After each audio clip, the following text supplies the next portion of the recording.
Ibìkan wà tí mo fẹ́ràn, gbà tọkàn mi pòrúurú,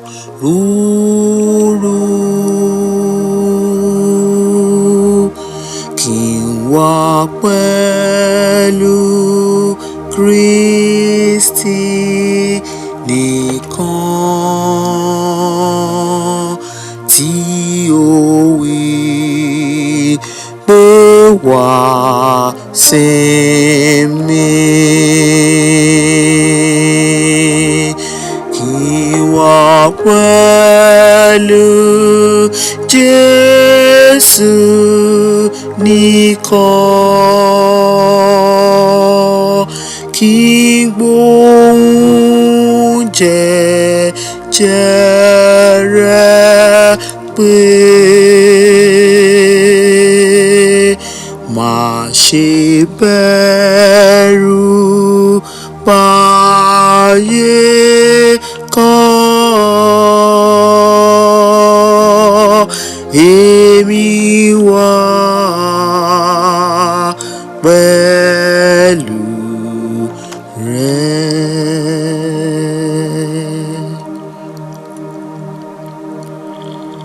Gbà tẹ̀rù ayé bá wúwo, tí ó sì tẹ̀rí mi bọ̀,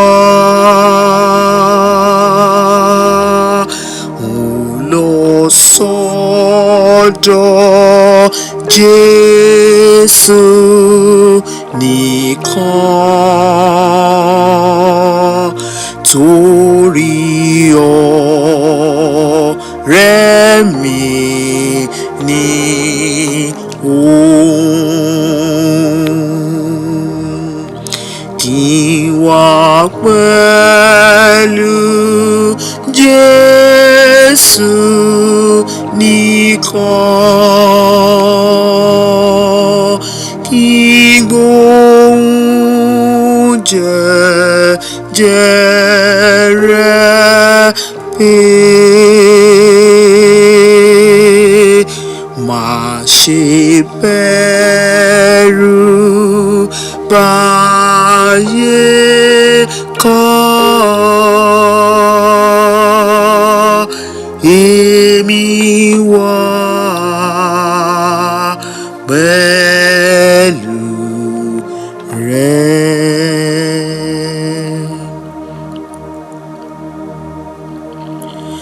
Gbà tèṣù fẹ́ lépa mi,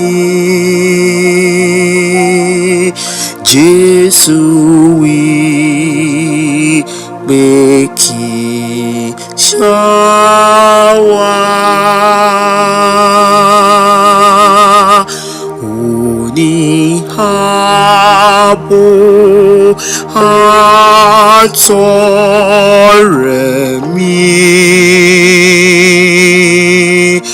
ojú gbogbo fún mi, kí n wà pẹ̀lú Jésù nìkan, kí n gbóhùn jẹ́jẹ́ rẹ̀ pé má ṣe bẹ̀rù báyé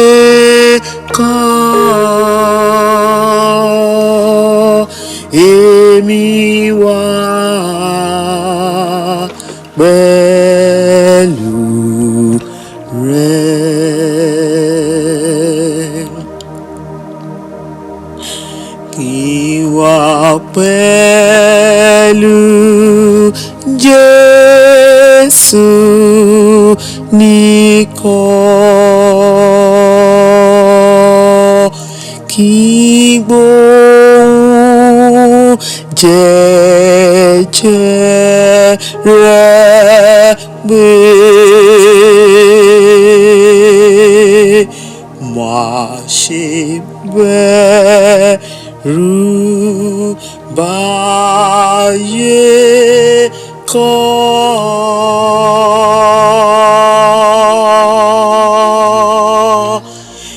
Èmi wà